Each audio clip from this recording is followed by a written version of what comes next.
4.6 is all about relations and functions. So I know 9th grade, you did this in Math 8. 8th grade, I'm not sure how much of it you have seen. So we need to make sure we detail everything really good. If you have questions, you got to tell me, okay? All right, so first of all, let's define what those two words mean. A relation.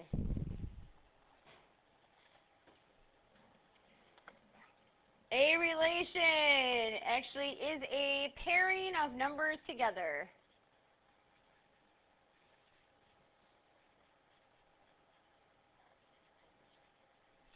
Or we can say they are XY points.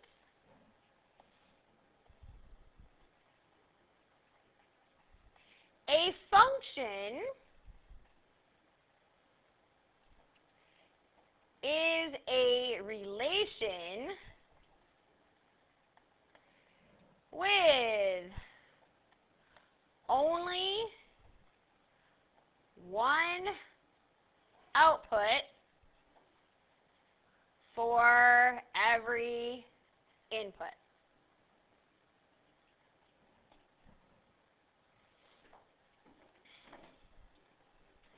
So I know that sounds like kind of a funky definition, but what it really means is that, first of all, output is Y, right? That's what you're getting, or that's your answer. Your input is our X, our independent.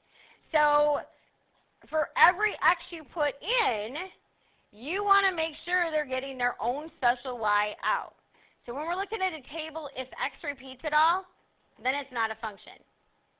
Okay? So if you have the same X ever, then it's not a function. That's kind of how we're looking at it, okay?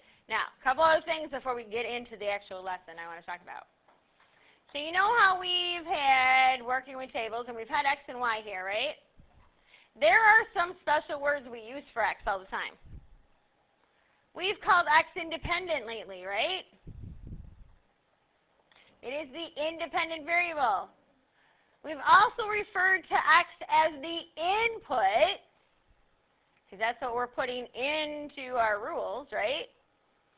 A third word that means X is domain.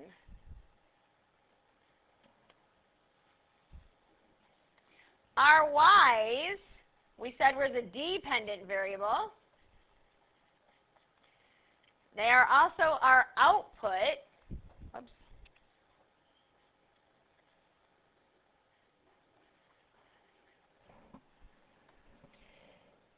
And it also has a name that is special when it comes to talking about functions. It's called the range. That is all of your Y values. Now there's one more thing I want to add here. There is special notation that means Y.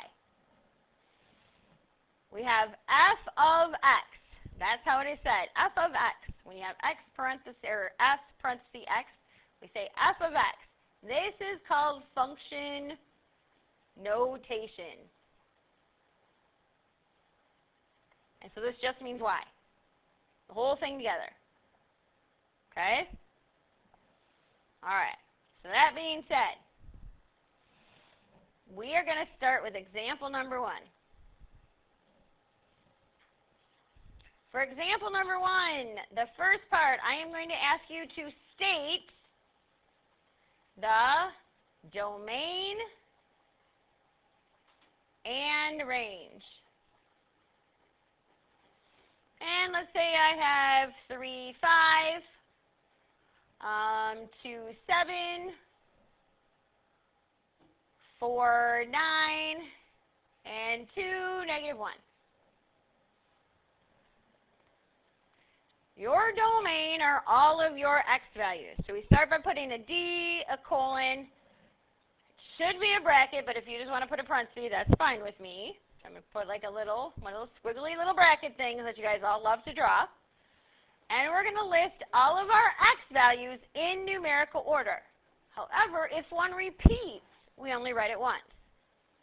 So our x values up here are 3, 2, 4, and 2. What's the smallest one up there? 2. So I have 2. comma. And there are actually 2 of them, so I only write it once. Then I put 3 and 4. My range is my y values, also in numerical order. So smallest y value up there is -1. Good. And then 5, 7, and 9. So we're clear so far? Is this a function?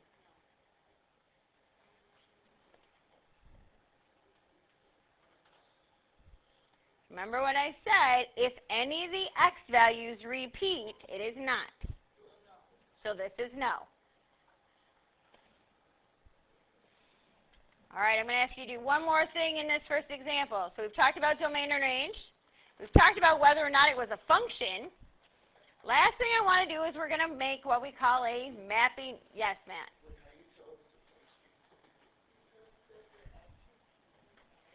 So you'll notice out of all of our x values, we have 2 2s. So since the x repeats, it is not a function. All right, so as I was saying, last thing I'm going to ask you to do is make a mapping diagram. A mapping diagram uses our domain and range. I'm going to put it right here. Put x and y. And I'm going to list my x values in numerical order, which is already written in my domain, right? So that is 2, 3, and 4. Then on my y, I'm going to list my range in numerical order. So that's -1, 5, 7, and 9. As part of a mapping diagram, what you do now is you connect the points together. So 3 needs to go to 5. So I'm going to draw a line that goes from 3 to 5. Then I have the point that's 2, 7. So I'm going to draw a line from 2 to 7 because they go together. Next one I have is 4, 9. And then the last point we have is 2, -1. So you can also notice there are 2 lines coming from 2. Can meet up with different y values. Since that 2 is 2 lines coming from, again, it's not a function. Okay, so you can see it there as well. This is called a mapping. So the first 2 questions in your homework, which are numbers 8 and 10, you have to find the domain, range, and do a mapping. Any questions? I don't need to do another example. We're all good? Okay. All right. So there is another way to tell if something is a function when it's in a graph form. It is called the vertical line test. Vertical line test, or the old term for it was your pencil test. We use this on a graph to see if it is a function.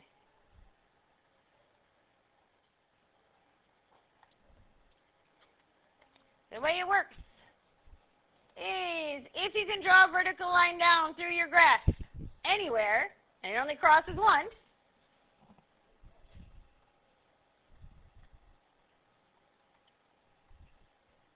then it is a function. If it crosses only once on the graph, it is a function. So let me show you a couple examples of what I mean so that I can clarify that just a little bit. So let's say I have this graph, and here's the graph I drew, right? If I were to draw multiple vertical lines down, right, over and over and over and over again, how many times, every time I draw one of those vertical lines, it crosses here only one time, here only one time, here it crosses only once, right? So since every single vertical line I can draw, it only crosses the graph I drew one time, this would be yes, it is a function. All right? If, let's say this is my graph, and I draw a vertical line down. Here it crosses in two places when I drew my line. So this is not a function.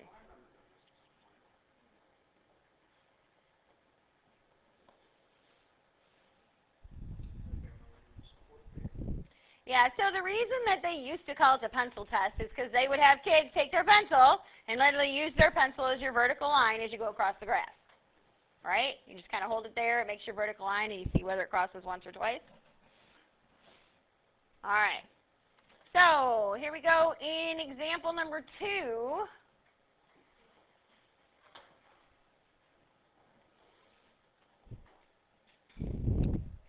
Is the relation a function?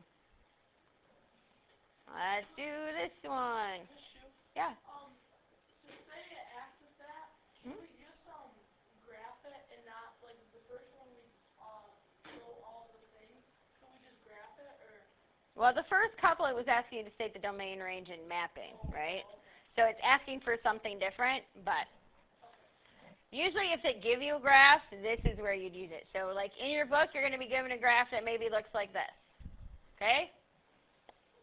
So then you're going to look at the picture, decide, can I draw a vertical line down where it crosses more than once? Here it only crosses once. Here it only crosses once. But here it crosses how many times?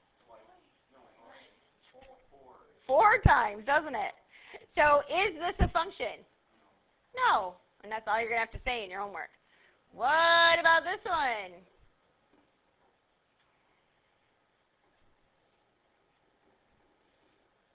What do you think here?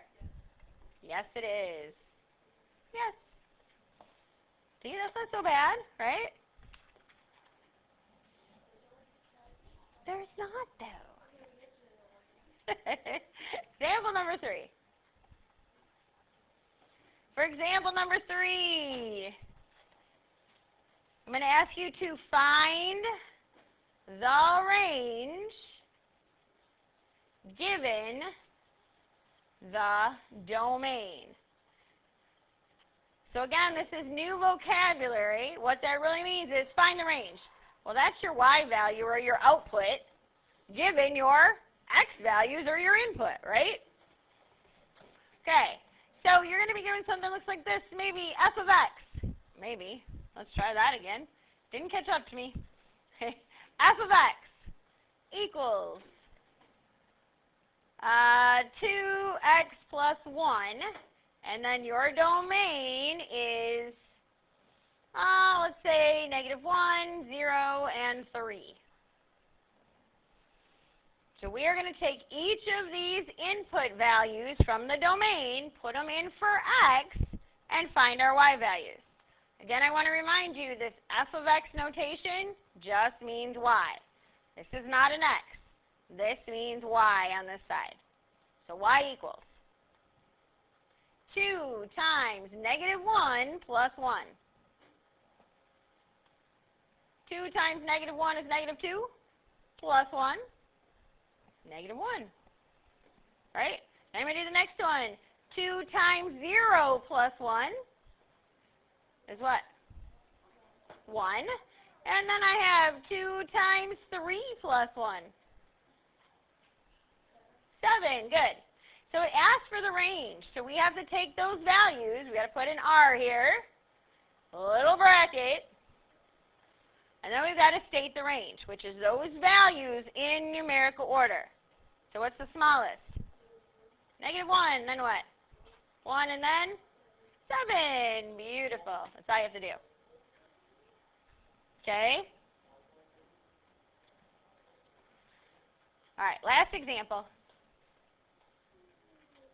Example number 4. It'll be the last one.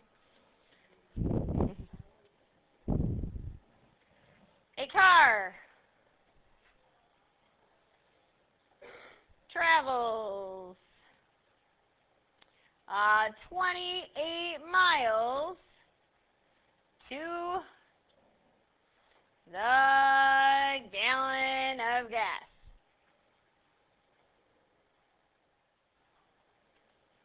The car only holds 16 gallons. State and graph a reasonable domain and range.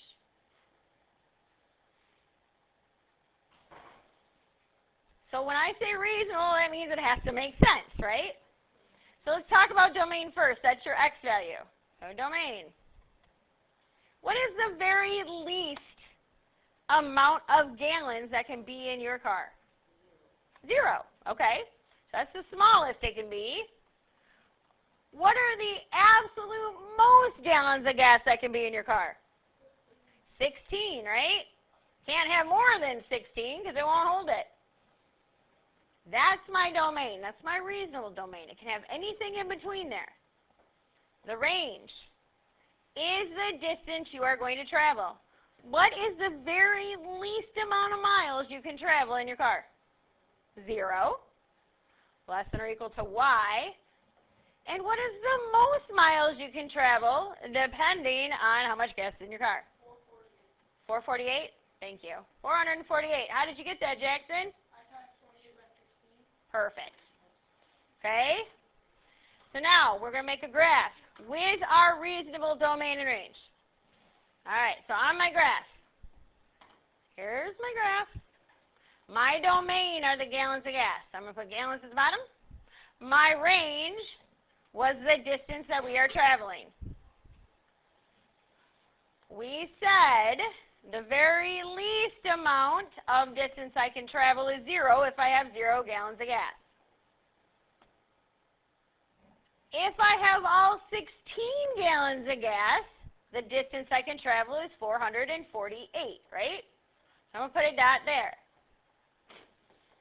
I'm going to connect my dots. But what do you notice I'm not doing on this one? I'm not going past my dot, and I'm not putting an arrow on it. Why not? Right, you can't drive. It would be great if we could drive forever, right? It'd be great if it didn't matter how much gas was in my car and I could just keep going back and forth, right? But we can't do that, so we have to stop at our reasonable domain and range. All right? Questions at all? Oh, you guys so got this today. Your assignment is 271 to 272, numbers 8 through 34, even. And how do we, are you guys comfortable with where you're sitting? Should I stay here or should I do a little moving around? I like it fine.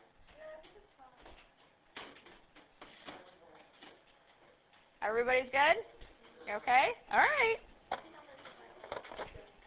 But if this is going to be what you're choosing, this is where you're staying. Okay.